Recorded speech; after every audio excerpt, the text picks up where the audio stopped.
Hey everybody, this is The Trout. Welcome to The Trout Show. Thank you so much for stopping by. My name is Rick Troutman, and I'm AKA The Trout.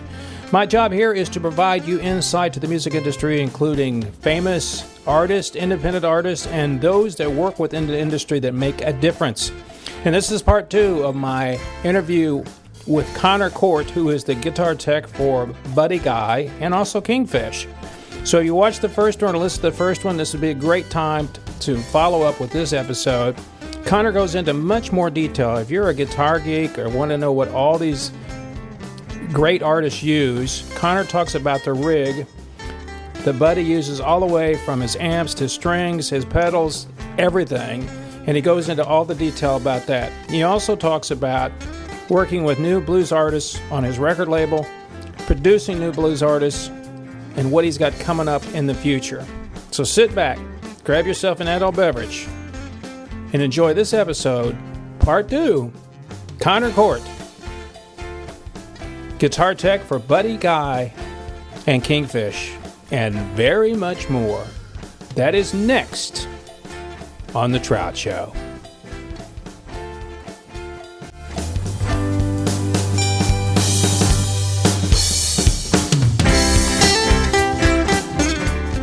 What's his rig? So he runs 2 Fender Basements. Both of them are hand wired from Fender. These amps were in storage for a while because the previous tech was kind of getting tired of them breaking down on him all the time. Because they're old. But no, they're actually really new. Like they're new? Yeah, they're from 2015. Oh, yeah, they're not that old, yeah. So and what do they have in them? 212s or what is it? They're 410s? 410s. He uses Alessandro Eminent speakers that I recently put in there. They sound amazing. Yeah, so they're hand wired. The wood on one of them, the main one that is incredible. It's not even comparable to the other one. The wood is actually from the corner store his mother used to go to when he lived in Louisiana. So they took the pine from the countertops there and they made it all hand wired. They tried to get it as close to his original 59 Bassman as they could.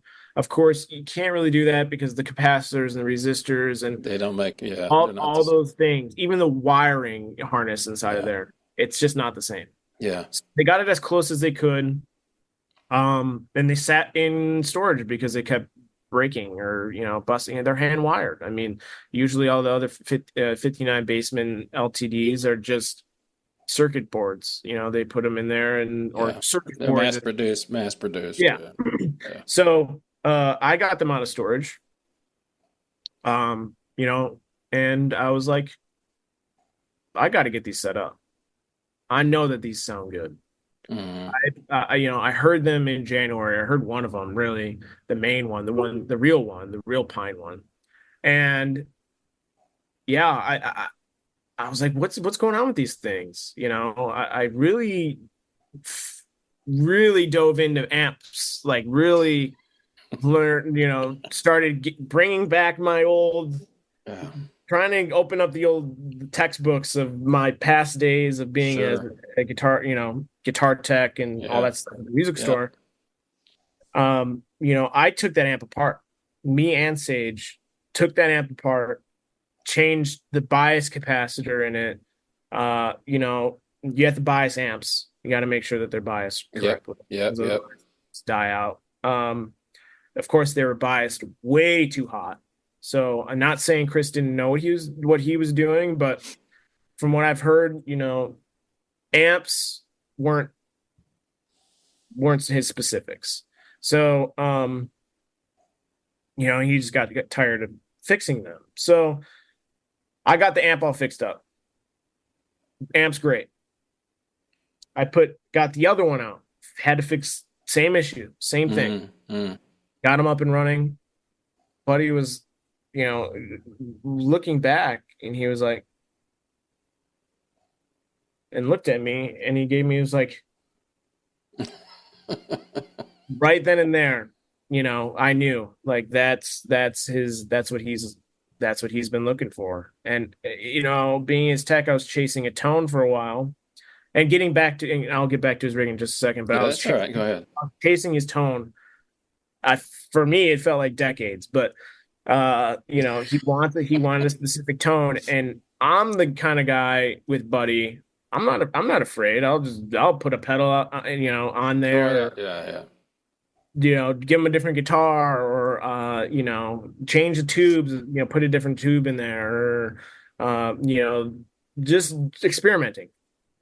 So I really had to fix the rig. Like the rig, it was simple, but there's a lot of different things that I needed to do in order to make it better.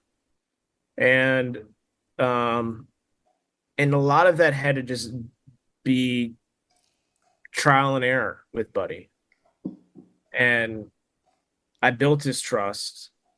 And of course, him being 87, now 88, or he was 86 at the time, or 85.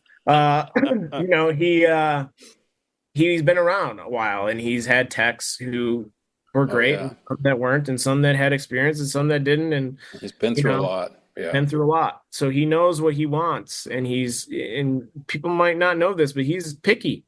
I would think so. After playing very picky about his tone, 60 some years playing, of course he's picky. So getting back to his rig, what he plays. He plays 2 Fender Bassmans, both hand wired pine cabinets. Alessandro, the 10-inch speakers. I forgot they're GC or GS 59s. Forgot what they're called off the top of my head. I can actually look it up. Speakers. So Buddy uses Eminence GA10 SC 59s. So they're the 10-inch speakers. Alessandro's, they sound great. He had the original P10Rs from Jensen, but I didn't like the tone of them. The Eminence sound so natural, so close to his original 59, which he still has, which is covered in wallpaper and he's carried around that amp in Africa and things. So he uses that. He uses I can get even really specific. His tubes are Tungsols 6L6s. He's using a Softtech 5AR4 for his his rectifier tube. He doesn't use solid state rectifiers because they just don't sound good. And then I use Electro Harmonics I use 12AX7 and a 12AY7, so that cuts the gain down, and it doesn't give it so much drive, so to say, not a lot of gain, because if you use 12AX7, it's 100% gain. So there's differences in the gain with that tube. So I experimented with that, trying to find the right V1 tube, and I found the right one. And he uses those 2 amps. He's got on the road. I have my Guitar World, so to say. It's a big vault that I bought locally here that was used, and I was like, well, I'm getting tired of getting the guitar boat out and getting the guitars out of their cases and getting, it's just a pain in the butt. I just want them all to live in one place. So sure, yeah. I brought, he on the road, he has his 1988 Fender Strat, the cream color one that he loves. I mean, he adores. That's his baby. I mean, that he doesn't want any. It says Lucille, like BB's. Yeah. His Lucille, that's his Lucille. Jimmy had the white one. That's what he played. The white one he played. When I saw him play, he played it for 2 songs, and then the tech came out and grabbed it and gave him like a sunburst. That was the one that they loved, yeah. Of course. So he plays, so that's the main one he plays. On the road, I have his original polka dot from 91, I believe. It was made in 91. But that was made for him, wasn't it?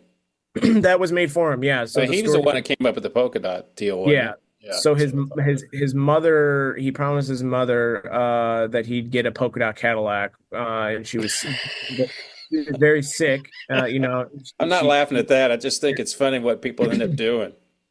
Yeah, so he promised his mother a polka dot Cadillac when he was going to go up to Chicago, but he unfortunately never did that, and she passed away. So he honors her by playing the polka honors dot her by guitar. having polka dots. That's a cool story, my friend. That's really cool. Yeah. So I have his original black and white on the road with me, and I also found his white and black polka dot that you probably saw with him playing with the Rolling Stones. I've seen the video. Yeah, he also played it at I think it was the Kennedy Center Honors all those major events. He was playing that because they played Crossroads here when they were here the last time, and I can't remember. Yeah. That was had to be pre-pandemic, I think. Yeah. So that was that guitar is 2006. The white and black polka dot. All these are master builds. So the black white, the black and white is Larry Brooks, made by Larry Brooks. His cream one is Michael Stevens, and the white one is, I forgot what the guy's name is. I'm not sure. I totally blanked out. He's got a blue and white polka dot Strat. I got on the road the yellow and purple polka dot that's from LSU. The LSU gave him. And then I got the blue and white, the yellow and purple, and then I just got him made a relic polka dot, black and white, over top of a 58 colored Strat. So his original 58 got stolen from him. Oh wow. The one that you see him used to play all the time when he was younger got stolen. And I decided what better way than put both worlds together, and I made a relic. Yeah. It looks all reliced up, black and white over the 3-tone sunburst. So we have that. So black and white, white and black, the relic, the blue and white, the yellow and purple, and then his cream one. So I have a lot of guitars. Oh yeah, I'm sure you do. But so whose brand is? What's his guitar strings?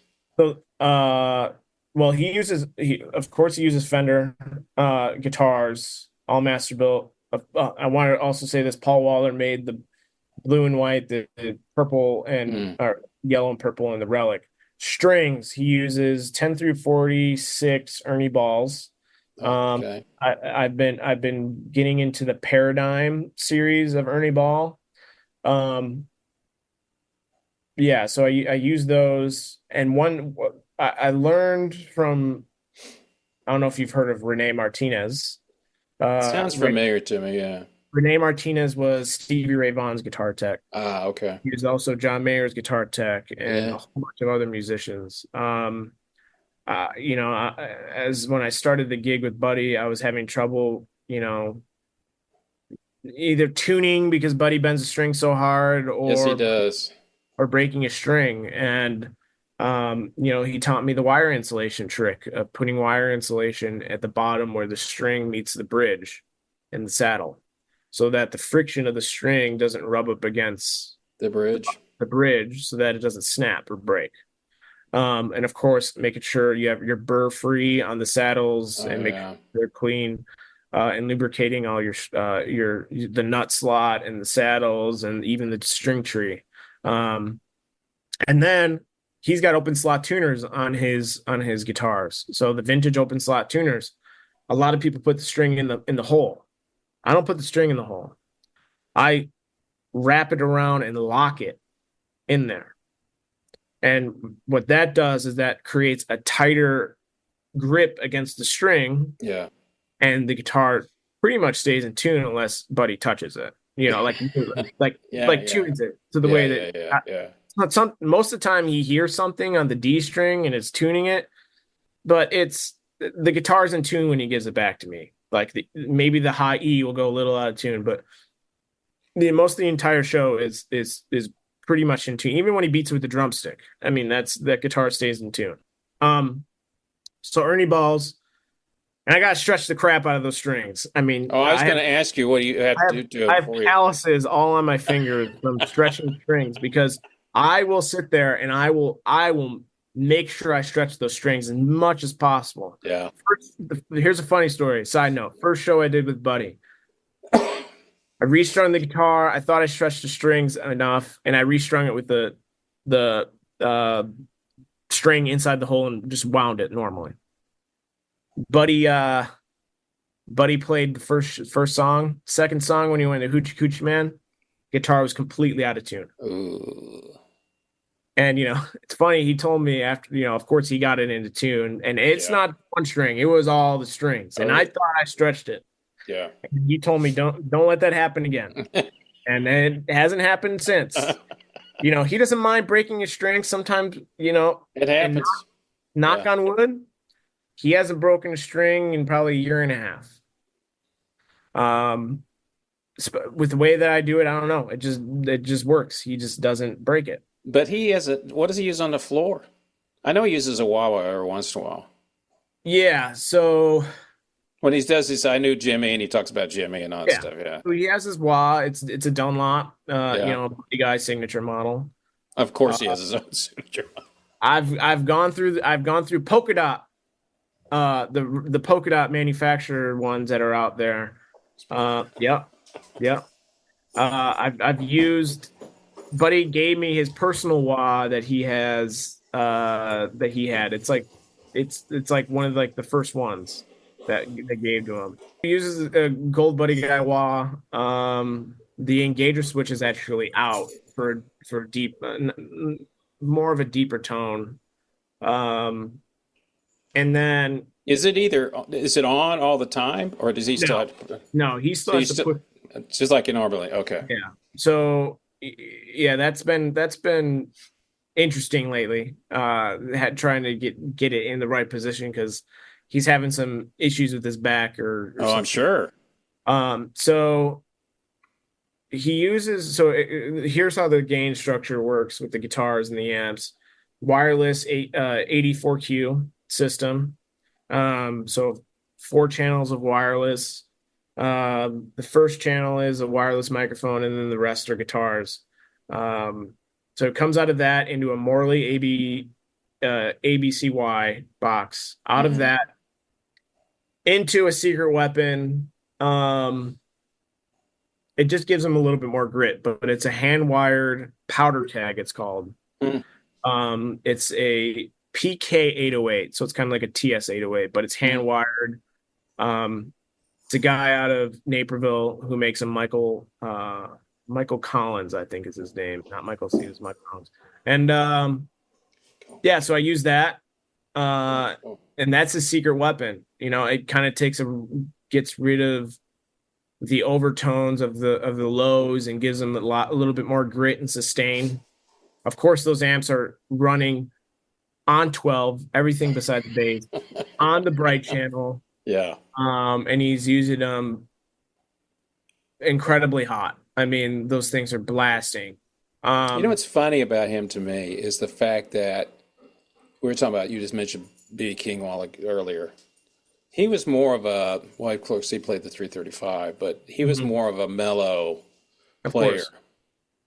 And Buddy, he plays a lot of high notes with not a. It's really kind of thin to me, and I know he likes that. Yeah, but it's like I need some grit in it for me. That's just me. Yeah. But when he starts doing it, I'm going like, that's kind of thin. But I'm going like, what am I arguing with? The guy's done it for 60 years. I'm not going to argue with a guy that doesn't really. So let me ask you just a couple other things about it. When you're with him, this is a question I ask people when they're famous. Does he get asked a lot for autographs? And people? Oh yeah. I mean, because when I was talking to the gentleman, his personal friend of Eric's, I said, Eric Clapton, what's it like going out to lunch or something? And I said, because I'd heard stories, and other people have told me this. does people ask you for? He goes, Rick, it's hard. It's guitars, Mhm. amps. I mean, not amps, but albums, everything you can think of. How does he deal with that? I mean, because he's a famous person. Yeah. You don't want to, and I would imagine a lot of these people just want the autograph so they can sell it and make money. That's what I feel a lot of it is. It's not they're doing it for their own. They don't stand out there for 4 hours to go, oh man, I could sell this for, yeah, that's more what it's like. How does he deal with that? So there's two scenarios. First scenario is when he's at his club, which he's there every time that he's not on the road. He's there every night that the club is open. He goes up on stage and sings with the band. Goes up there and does maybe a 5-10 minute thing. Gets off stage. Then he goes straight to the front counter and sells merch. When he sells merch, he signs every single thing until the line is done. That's because it is club, yeah. Club, right? That's how you get more people to show up. So he'll do that. But when we're on the road, it's a little different. Our merch guy Kevin, he gets Buddy to sign albums and the LPs and the vinyls and posters and guitar straps. I mean, I have never seen that amount of merch get signed in a night. Wow. Like every single night, Buddy's in his green room signing all these different things. So there's merch signed already at the pretty cool. The front merch counter.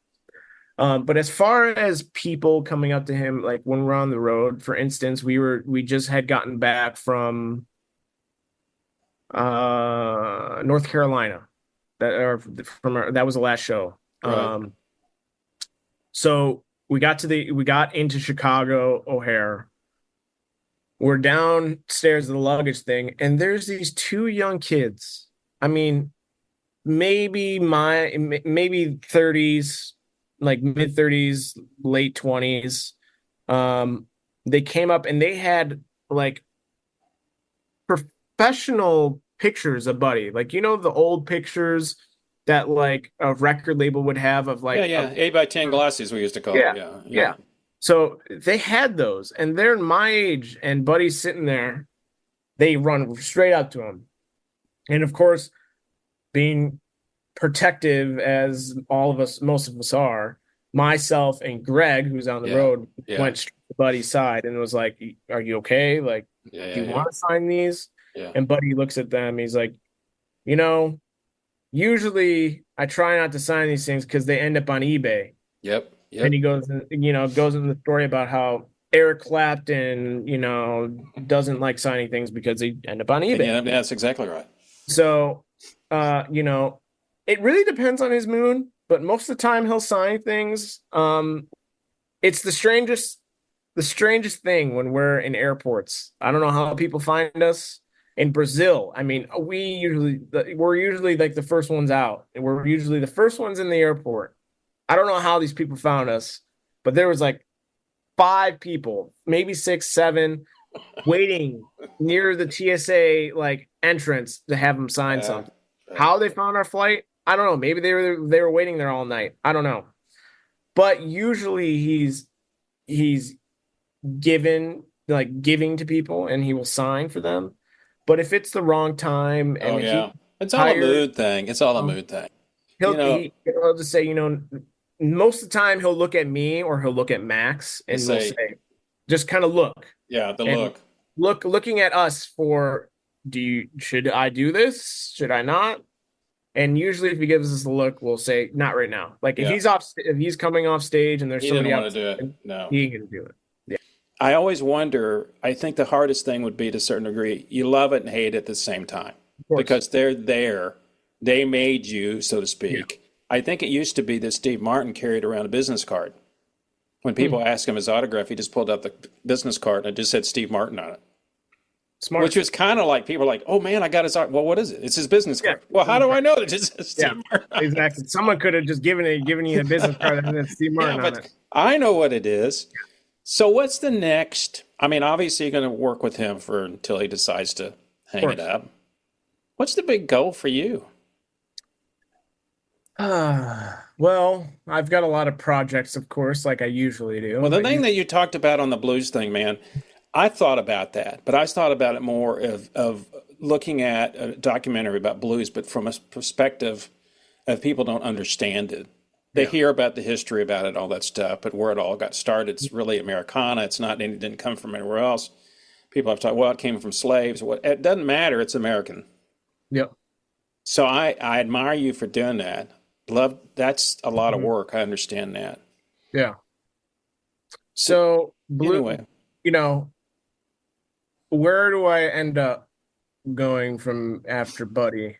You know, well, you don't know. You got a lot of stuff, but I mean, what's your big dream, I guess, to speak? Or do you so you may have a lot of projects that you still want to do. Obviously, you're a young guy. I have a lot of projects. So the great thing about touring with Buddy, you know, we had a lot of great openers. We had Eric Gales, we had Ali Venable, we had Bobby Rush, we had I mean tons of people. One of them stuck out the most, and I've been now touring with him when I'm off with Buddy is Kingfish. He's an he's an incredible human being. You know, and Eric Gales is another one, but he's the one. There's just certain people that that's just the thing about blues that I like. Now, it's a niche market. We all know that. You either like it or you don't. There's nothing in between. Yep. And if you like it, you're a lifetime fan. Yes. And you're going to go, just like you had the club and you're doing that thing, and you want to bring people in and get exposed to people, because really, we're both guitar players. You know, it's 3 chords. Exactly. Yeah. Unless you're playing Thrill Is Gone and it's 4 chords. Or 5. Yep. Yep. So I'm always amazed how much they can squeeze out of 3 chords. I think that was the one thing that I liked about it more than anything else. And Buddy, when I see Buddy, he's got a personality that's different than most blues players. Mm-hmm. A lot of blues players want to come up, kind of do their thing. I'm a blues player. I got this coolness, feature about me.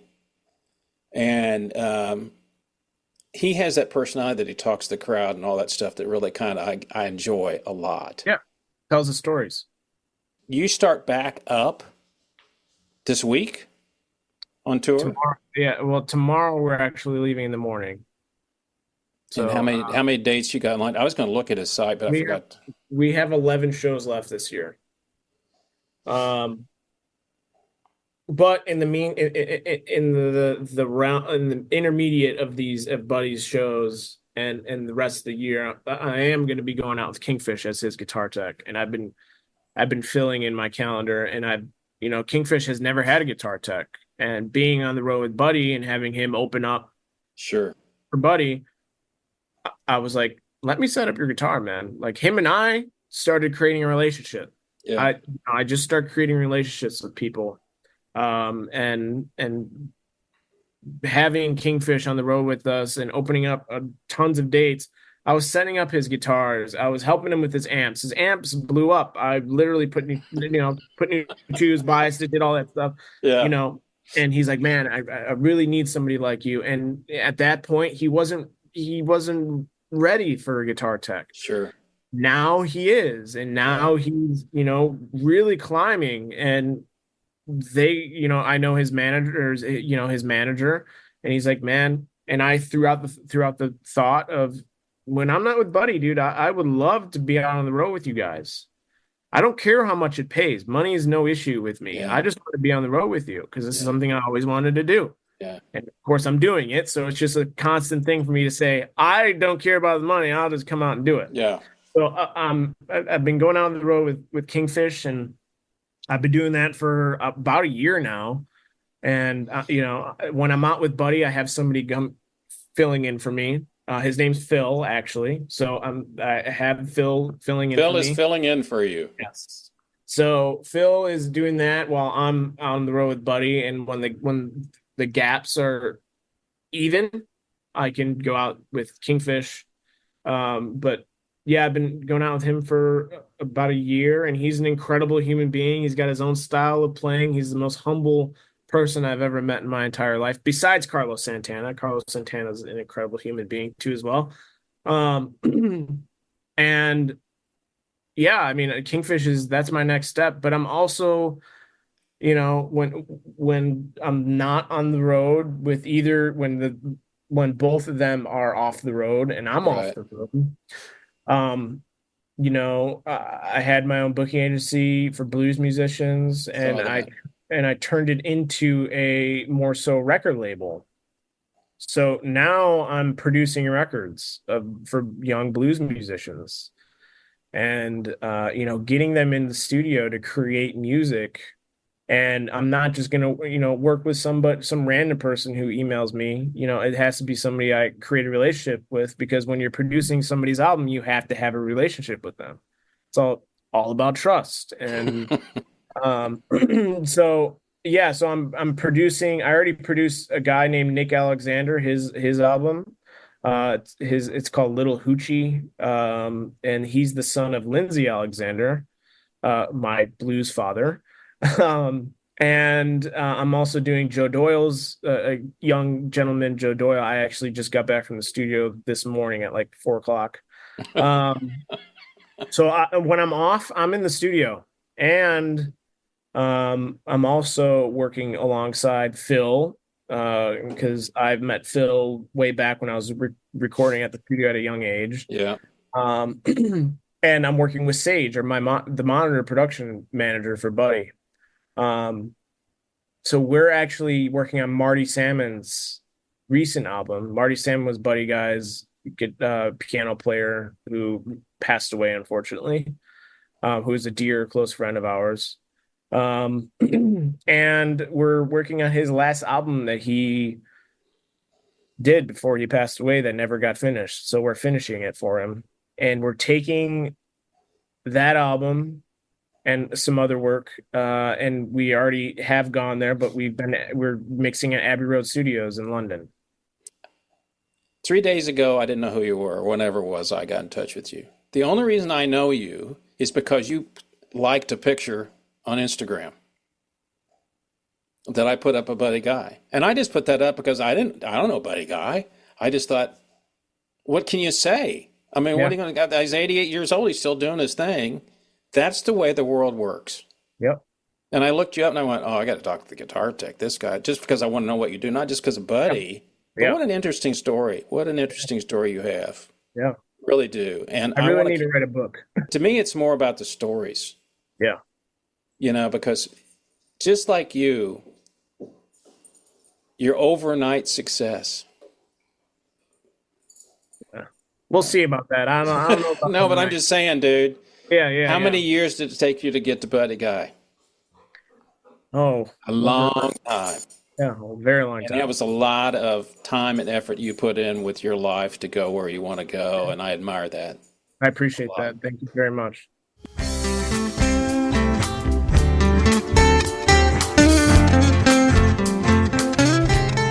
Well, that's it for this episode of The Trout Show. Thank you so much for tuning in. We appreciate it very, very much. A very big thank you to Mr. Connor Korte for coming on.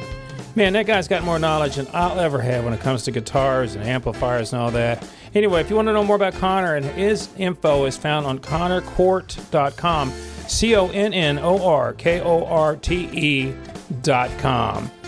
And you can find out more information about The Trout Show by simply going to thetroutshow.com. All the episodes are up there, YouTube, podcast, and new music that I'll be bringing out later this year. Oh, and by the way, if you're a Jimi Hendrix fan, we've got a great show coming up real soon.